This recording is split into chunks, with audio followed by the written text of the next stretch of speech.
The characters whose portraits were crossed out on the dorm hall doors remain a mystery, with no official confirmation from Gooseworx, at least to my knowledge, about whether or not they truly abstracted. However, based on the crossed-out portraits, it's likely that these characters once lived in those rooms, but have since vanished from the circus. Given that abstraction seems to be the only known way for characters to leave this world, it's a reasonable assumption that these characters met that fate. Their abstracted forms probably now reside in the cellar. But what else do we know about these figures? Let's take a closer look, one by one, based on what has been shown on the doors. In total, there are 10 abstracted characters, plus Kaufmo, who stands out as the one we know the most about. Kaufmo was initially designed to be part of the main group of human characters who entered the digital game. However, Gooseworx later realized that his personality was too similar to that of Ragatha. Then, when the idea for Jax was introduced, Kaufmo was pushed aside even further, eventually being cut from the original cast. Nevertheless, the creators kept his character in the show to demonstrate abstraction, which will likely be a key element in the series. As we saw in the first episode, Kaufmo was once a clown, but after abstracting, he turned into a large, black, horse-like monster, covered with numerous eyes. According to Gooseworx, abstraction appears the same for everyone, which suggests that all abstracted characters probably share this grotesque, many-eyed appearance. This would explain why we saw so many eyes in the dark when Kane sent Kaufmo down to the cellar. The first character crossed out on the door is a purple dinosaur-like figure with multicolored spikes on its head. Unfortunately, there's little information available about their personality or their role in the circus. The next character is a pink monster with one large eye, and its body looks like it's covered in fluffy fur. This Cyclops-like creature might have been part of the Candy Canyon Kingdom adventure, possibly made out of cotton candy rather than fur. Ragatha mentioned that Kane enjoys reusing NPCs, so there's a chance that this character was repurposed at some point before meeting their fate. However, this is merely speculation based on the limited visual clues we've been given. Another fascinating figure is a clown covered in polka dots.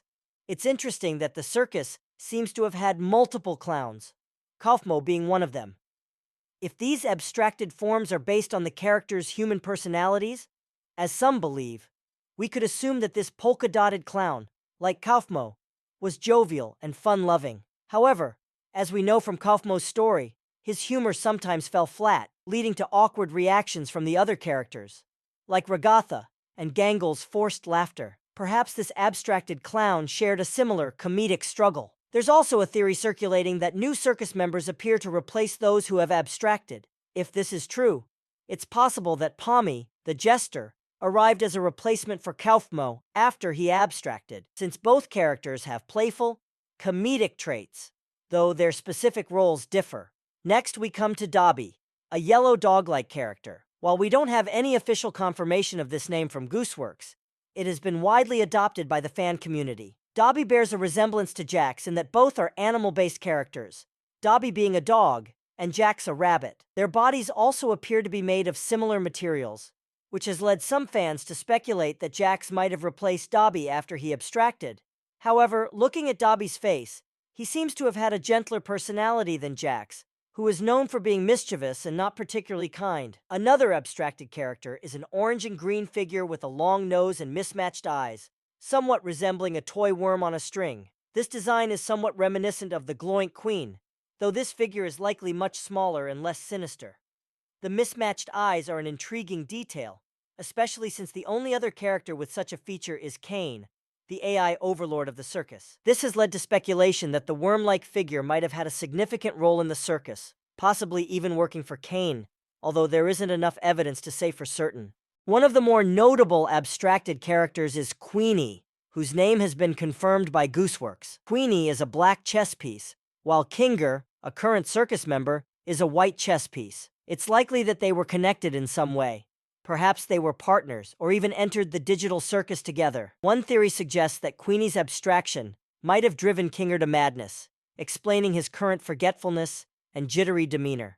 However, Gooseworx has made it clear that there won't be any romantic storylines in the series, so if Kinger and Queenie were connected, it may have been more of a friendship or partnership rather than a romantic relationship. It's also possible that Kinger's fragmented memories of Queenie will resurface in later episodes, providing us with more insight into their shared past. Another crossed-out figure appears to be a clown with rabbit-like ears and a sorrowful expression. This character wears a blue ruff around its neck and seems to have had a melancholic personality, similar to Gangle. It's possible that Gangle was introduced as a replacement for this sad clown after their abstraction, or perhaps this clown had already replaced another figure before them. Next, there's a blue sock puppet-like character with large ears, a pink stripe around her neck, and a red bow on her head. This character made a brief appearance in the teaser for the show, which was released 8 months prior to the pilot. In that teaser, Kane showcases different rooms in the circus, and at one point, he throws knives at Pomni. There are 2 more abstracted characters, but they're harder to make out due to the motion blur caused by Kaufmo's rampage. One of these figures resembles a blue wizard, which could have been an interesting addition to the cast, perhaps performing magic tricks or using mystical abilities to entertain the circus members. The other figure appears to be a colorful, evil-looking clown with green skin, although the blur makes it difficult to discern all the details. So far, these are all the abstracted characters we've encountered, and their sheer number suggests that abstraction is more common in the circus than we previously believed. With 10 abstracted characters and only 6 still active in the circus, it seems that more members have succumbed to abstraction than have survived. This raises the question, how much time has passed since the first human entered the circus? If Kinger was one of the earliest members, he might have known all of the abstracted characters. If his memories could be pieced together, he could be a valuable source of information. Unfortunately, his forgetfulness poses a significant obstacle, but there may still be hope for learning more through his recollections. Looking ahead, Episode 3, which will focus on Kinger and Zubul, could provide us with further insights into these abstracted characters and the history of the circus itself. Perhaps we'll even learn more about the process of abstraction and whether there is any way to prevent or reverse it. As viewers, we can only speculate for now, but one thing is clear. Abstraction will continue to be a central theme in the series. Let me know in the comments which abstracted character you find the most intriguing, and don't forget to subscribe and check out the next video for more theories and updates.